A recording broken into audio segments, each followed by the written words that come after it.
हे, क्या आप north east के स्टूडेंट हैं जिसने अभी अभी 12वीं पास की है? तो सुनो, क्योंकि एक सुनहरा मौका है जिसे आप छोड़ना नहीं चाहेंगे।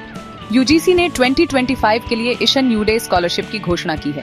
अगर आप असम, अरुणाचल प्रदेश, मणिपुर, मेघालय, मिजोरम, नागालैंड, त्रिपुरा या सिक्किम से हैं और आपने अभी अभी किसी मान्यता प्राप्त बोर्ड से अपनी 12वीं पास की है, तो आपको अपनी कॉलेज की पढ़ाई के लिए हर महीने RS 8000 मिल सकते हैं। बात यह है, अप्लाई करने के लिए आपके परिवार की सालाना इनकम RSR 5 लाख से कम होनी चाहिए और आपको एक regular full time under graduate course में एनरोल होना चाहिए।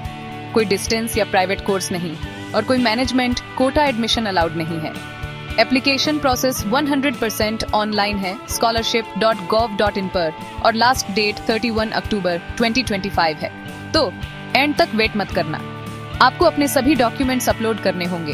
12वीं की marksheet, college admission proof, residence और इनकम सर्टिफिकेट, आपकी बैंक पासबुक और एक पासपोर्ट फोटो।